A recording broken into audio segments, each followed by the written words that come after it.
now read a second time, and I call the honourable member for Mackellar.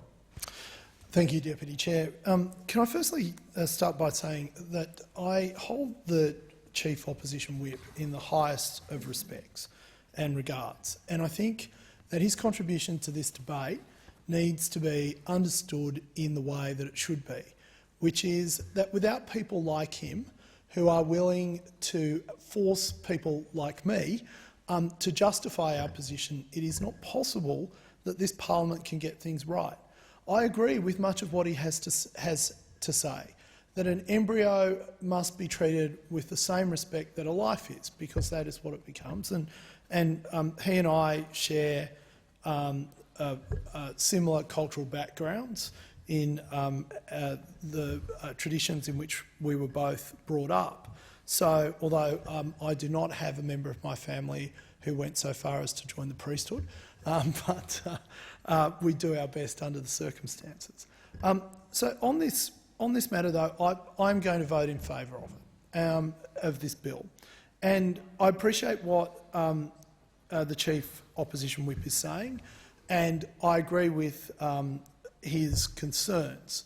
But the reason that I come down in favour of this bill is because if there is meant to be one purpose of this parliament, in my view, it is to maximise the freedom of individuals, wholly consistent with the freedom of others.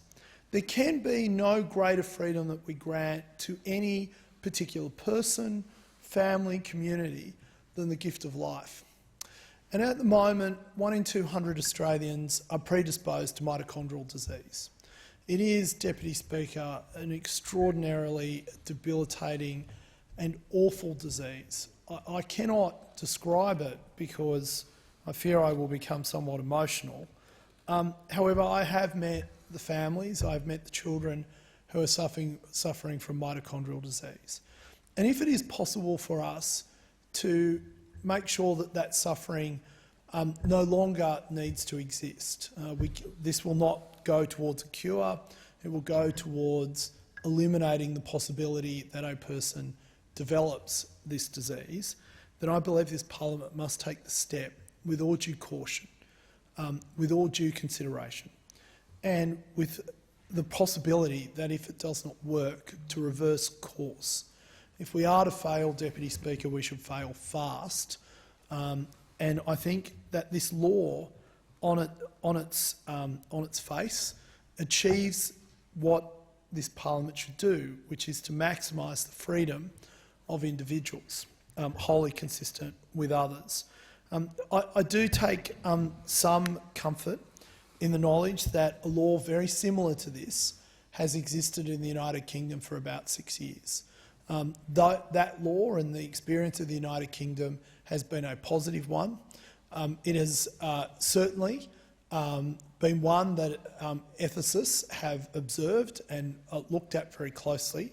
To date, it has not resulted in the conflicts that many, including myself, fear may result, but it has resulted in the fact that many people have been saved from the pain, the misery, the awfulness, the sheer awfulness of this disease.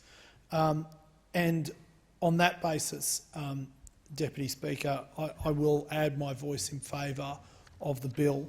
I would, in summary, though, like to thank two people who I think have helped me understand the processes involved in the science of ensuring that we can, as a parliament, safely allow these donations to occur, and also, on top of that, to ensure that there are many people who will benefit from them. And they are Dr. Doug Lingard and Professor Carolyn Sue, who have spent many hours educating me patiently, but also informatively, in what this bill will mean, both scientifically and at a human level, for so many ordinary Australians and their families. I thank the Parliament for the time it has afforded me to make these points.